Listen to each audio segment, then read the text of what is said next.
प्रातः क्लास चल रहा था। 21 जून 1968 शुक्रवार को दूसरे पेज की मध्याह्न में बात चल रही थी कि ये तो बाबा की जवाहरात की दुकान है, लेकिन तुम बच्चों को तो हीरों से कनेक्शन है। हाँ, इनसे कनेक्शन है तो हीरे जैसे बनते जाते हैं। तुम भी जवाहरी हैं, एक एक जवाहरी बच्चा है। हीरे जैसे बनते हो तो जवाहर हुए ना, क्योंकि ये ज्ञान की एक रिंचक भी कोई दूसरे लोग नहीं जानते हैं कि ये तो बाप समझाते हैं ना। सुप्रीम टीचर के रूप में ये कोई साधु संत महात्मा थोड़े ही है ना, है जो इंद्रियों की साधना करने में लगे हुए हों। इंद्रियां सधती नहीं है तो प्रैक्टिस करते हैं साधने की। और ये तो सुप्रीम सोल, इसको तो इंद्रियों साधने की आवश्यकता ही नहीं। ये तो मन से अतीत है, बुद्धिमानों की बुद्धि है।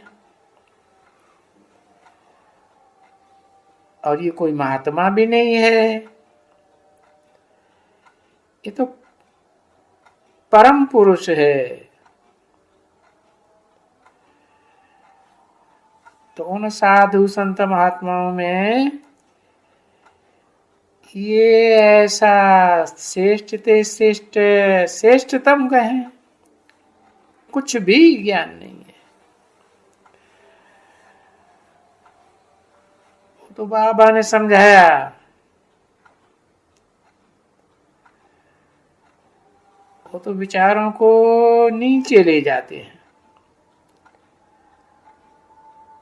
खुद भी नीचे जाते हैं, अपने भक्तों को भी नीचे ले जाते हैं।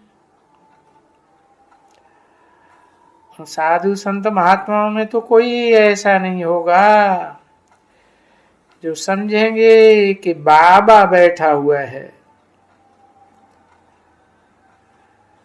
और बाबा बैठ करके भाषण करते हैं। और न कोई ऐसा है साधु संत महात्मा जो कह दे कि हम बाप हैं सबका। कोई नहीं कह सकते। और तुम सब बातों से बिल्कुल ही वाकिफ हो।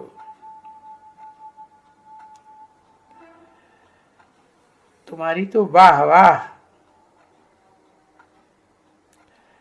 वो कुछ नहीं जानते एकदम। और तुम बच्चे जानते हो कि हम तो विश्व के मालिक बन रहे हैं। देखो, हर एक बच्चे के दिल में है पक्का पक्का कि हम विश्व के मालिक बन रहे हैं। क्योंकि वहां तो नई दुनिया में यथा राज आता था प्रजा, ऐसे थोड़े ही कि सिर्फ जो राजा होगा वही विश्व का मालिक होगा। नहीं, सारे बच्चे वसुधैव कुटुंबकम होगा ना। और वहां तो वसुधा का छोटा रूप होगा ना। तो तुम बच्चों की संख्या भी थोड़ी होगी, आज की दुनिया के मुकाबले थोड़ी ही होगी। कहां भंगार इकट्ठा हुआ पड़ा है। तो देखो, जो विश्व के मालिक कहे जाते हैं तो जरूर चतुर्युगी के पहले की बात है ना, कलयुग के अंत की बात है। उस युग को कहते ही हैं पुरुषोत्तम संगम युग। ऊंचते ऊंच युग है। तो ऐसे युग में तुम ऊंचते ऊंच बनते हो, परंतु ये तो बुद्धि में है ना कि हम पहले भी कल्प कल्पांतर विश्व के मालिक बने हैं और नंबरवार पुरुषार्थ अनुसार बने हैं। सो भी ये बात तुम बच्चों की बुद्धि में आती है। जिन्हों जिन्हों बच्चों को ऊंचा पद मिला है, जरूर उन्होंने कल्प कल्पांतर बहुत ऊंचा अच्छा पुरुषार्थ किया है। तो ऐसे अच्छे पुरुषार्थ करने वाले हैं तो तुम्हारे में से ही ना, कोई दूसरा तो नहीं है ना कि कोई इस्लामी में से आज होंगे। हाँ, श्रेष्ठ थे, श्रेष्ठ आत्मा है, तुमको ही चुना गया ना, तो तुम बच्चों को ही इतना पुरुषार्थ करना है। जो आते ही इस दुनिया में, पुरानी दुनिया में है, वो तो पुरुषार्थ नहीं करेंगे ना।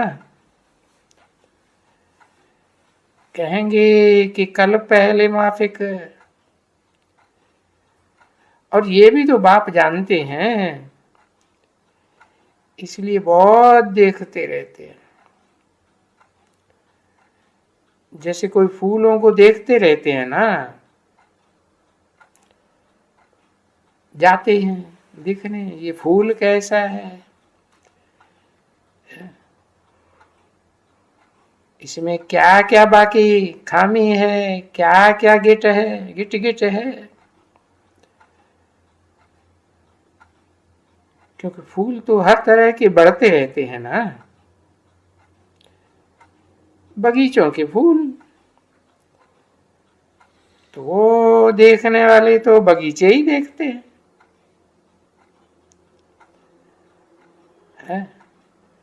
इस फूल में क्या कुछ गड़बड़ है। और यहाँ तो ये सब चैतन्य फूल है ना, कोई जड़ फूलों की बात तो नहीं है ना।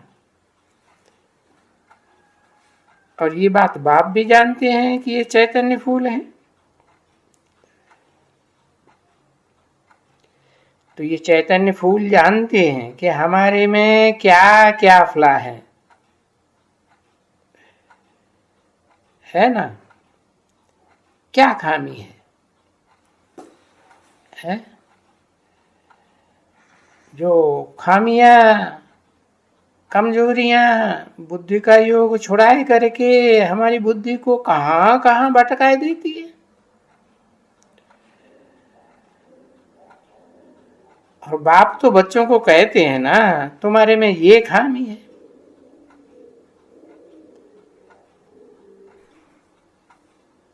बाप कहते हैं इन खामियों को निकालना है तो माम एकम याद करो, बाकी तो मेरे अलावा और कोई दूसरे को याद नहीं करना है। सो भी ऐसे नहीं कि जंगल में जाके याद करना है, नहीं, घर ग्रस्त व्यवहार में रह करके याद करना है। अच्छा, अभी गृहस्थ व्यवहार में क्यों कहते हैं?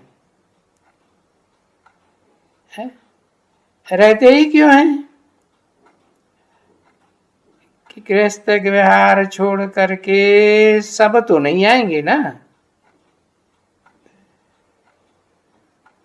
ये तो भट्टी हुई, जिसे भट्ठी में से आदि में निकल पड़े।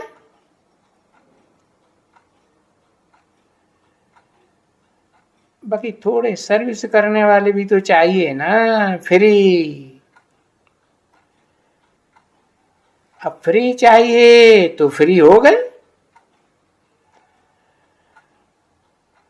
और इनमें ये जानते हो कि जो भी इसमें बाहर के निकले हुए हैं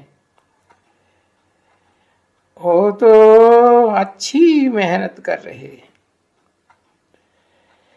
इसीलिए बाबा कहते हैं अंदर वाले रह जाएंगे, ऐसे भी होगा, और बाहर वाले ले जाएंगे। देखो अक्सर करके ये पुराने ही तो हैं। यज्ञ के आदमी भी तो थे ना, अभी थोड़े इनमें ऐड हुए हैं और भी ऐड होते जाते हैं। तो जो भी ऐड होते जाते हैं ये हैं सब पुराने है। इनकी भट्ठी बनी थी,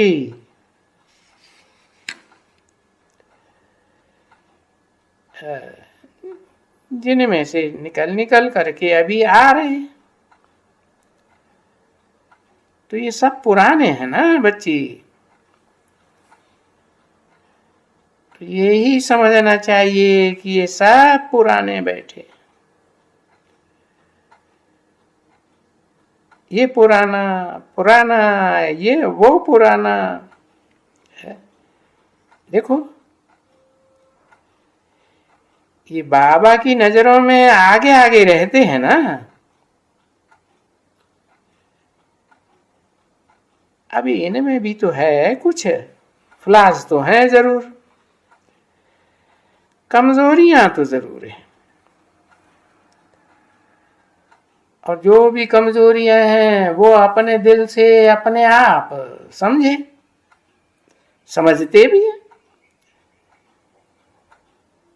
बाबा जो वो अवस्था कहते हैं, ऊंची अवस्था बनानी है, जिसके लिए ये पुरुषार्थ करना है। तो एम ऑब्जेक्ट तो बताते रहेंगे ना बच्चों को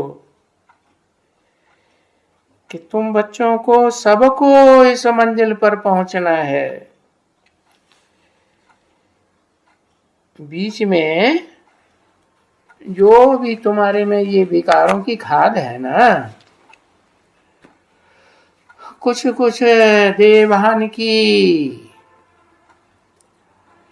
है, सबसे जास्ती देवहान में कहेंगे। तो कहेंगे तभी तो ये बुद्धि जाती है देह की तरफ,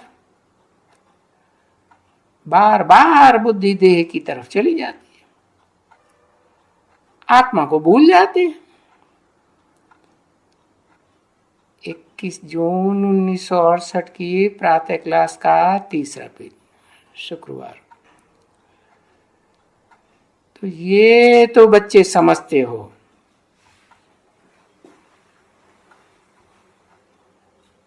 कि देह होते देही अर्थात आत्मा बन करके जाना है।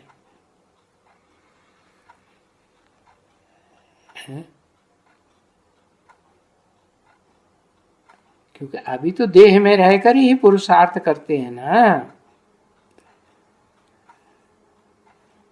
और क्लियर होकर जाना है, कोई खामी न रहे, कोई भी देहधारी याद ना आवे। अरे कोई भी चीज इन आंखों से देखने की हो है, वो सामने अथवा पिछाड़ी में नहीं आवे। ऐसी अवस्था पिछाड़ी में बच्चों को जमानी है। कि हम जब भी पिछाड़ी में शरीर छोड़े तो हमारी बुद्धि में सिवाय बाप के, सिवाय शांति धाम के और कुछ भी ना, कोई भी वस्तु याद ना आवे। और इसलिए तुम जानते हो कि एक पहाका भी है। माई ने पति को बोला, क्या तुम छोड़ते हो या नहीं छोड़ते हो?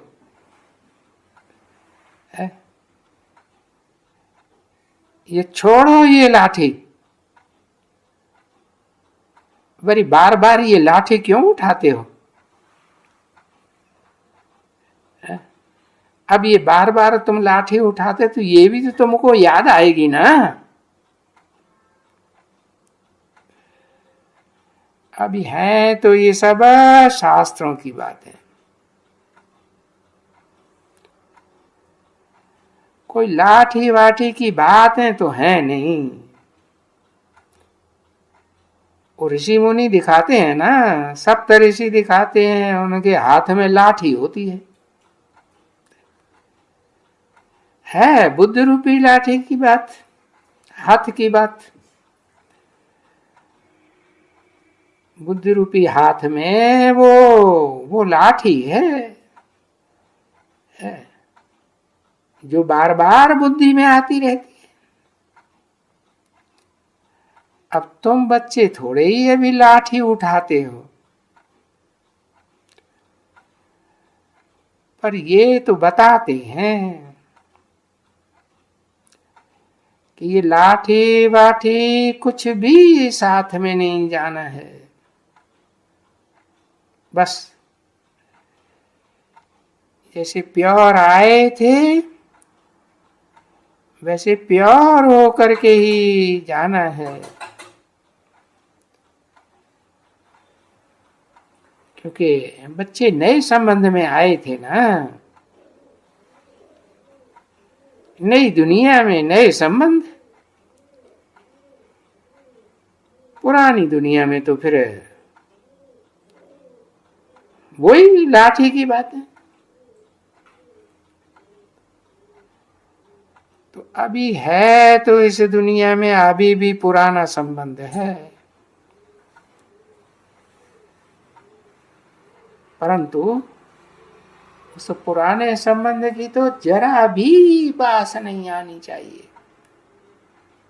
ये तो जानते हो कि संबंध भी तो इंद्रियों से ही जोड़ा जाता है ना, और इंद्रियों में भी नंबरवार हैं, कोई श्रेष्ठ थे श्रेष्ठ, कोई भ्रष्ट थे भ्रष्ट, एकदम मूत पली थी।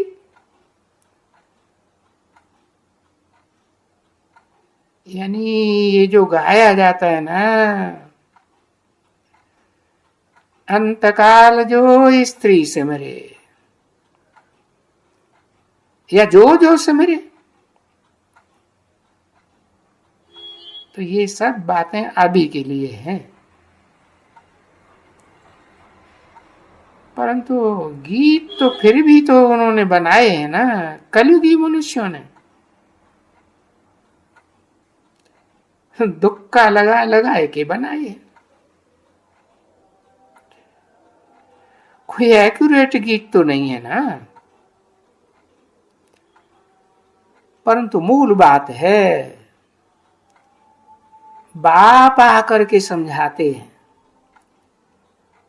हैं, जो समझाते हैं वो अर्थ ही यही है कि बस बाप के सिवाय और कोई की किसी चीज की याद ना आवे, क्योंकि इस बाप की याद से ही तो सारे पाप कटते हैं। देह की याद से पाप बनते हैं, आत्म की याद से पाप घटते हैं, और परम पिता की याद से तो पाप भस्म हो जाते हैं।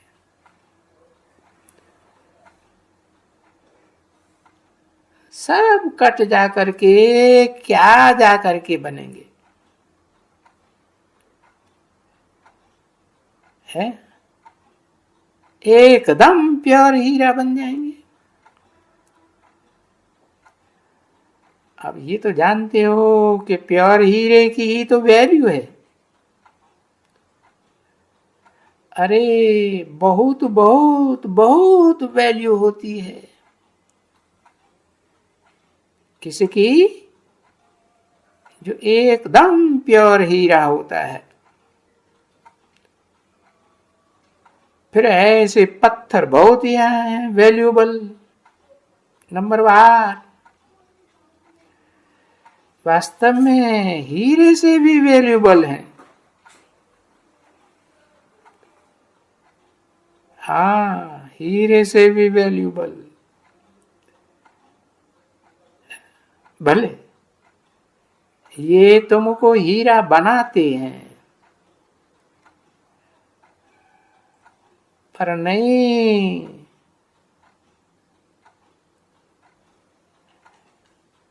कभी तुम तो पन्ना बन जाते हो,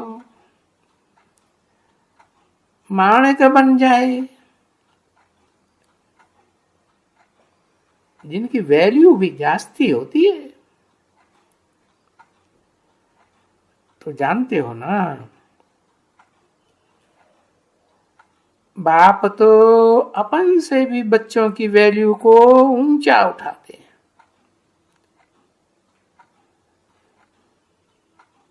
वो भी लव मैरिज की बात नहीं है,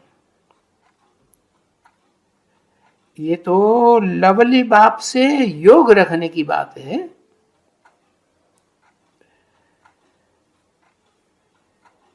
उससे सब कुछ मिल जाता है, क्योंकि वो योग लगाने से उनसे तुम कितने लवली बन जाते हो। सो भी तो बहुत अच्छी तरह से जानते हो ना कि लवली से योग लगावेंगे तो लवली बनेंगे। अभी वो आत्माएं भी तो सब लवली है ना,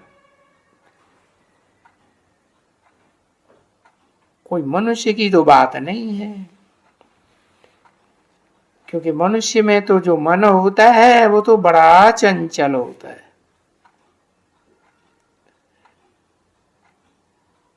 आत्मा जब लवली प्योर बनती है तो बाप लवली प्योर है ना, जिसकी याद से प्योर बनती है। ये बात भी तो जानते हो ना, बाप लवली आत्मा प्योर है, और आत्मा ही आत्माओं को प्योर बनाने के लिए, लवली बनाने के लिए प्योर बनती है। कैसे बनती है? जितना मुझे याद करेंगे, मोस्ट लवली बाप को याद करेंगे ना, अरे उतना तुम बहुत लवली बनेंगे, अथाह लवली बनेंगे। क्योंकि लवली इतना तो बनते हो जो अभी तलक भी तुम्हारी पूजा हो रही है। देवताओं की भी पूजा हो रही है और देवियों की भी पूजा हो रही है, तो जरूर लवली बनते हैं ना।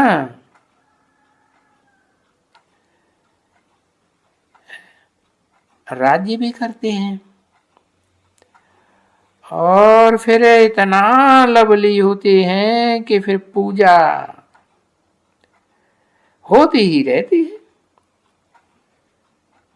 भले खुद भी पूजते हैं, वो तो ज्ञान बच्चों को मिला है, आप ही पूज्य आप ही पुजारी। और फिर जितना लवली बने थे इतना फिर अपने चित्रों को पूजते जाते हैं, है ना। क्योंकि पूज्य सो पुजारी बनते हैं ना। तो भी देखो, तुम पूज्य से पुजारी बनते हो तो भी कितना लवली बनते हो। और जो जब छी बनते हो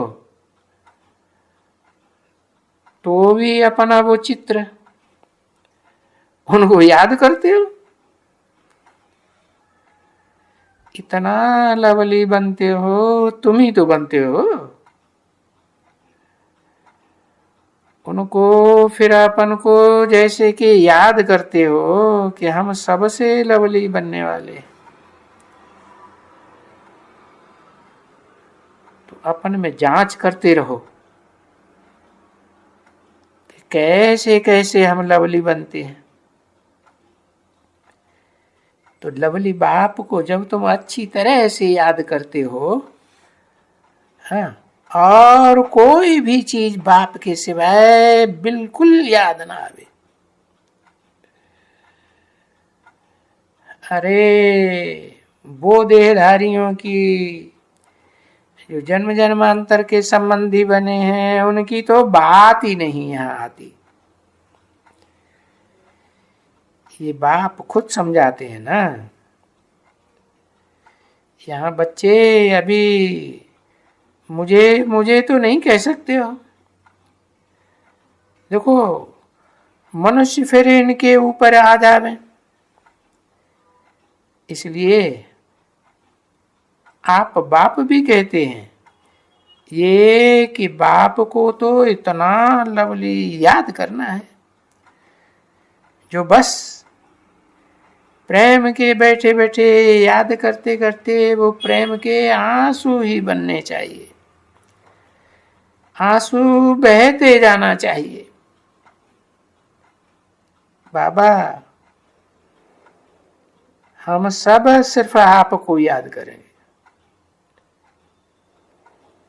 दूसरा कोई भी हमको याद ना आवे। जब हम याद करने को बैठे तो कोई भी हमारे सामने, कोई भी तूफान आदि कुछ भी न माया का आवे।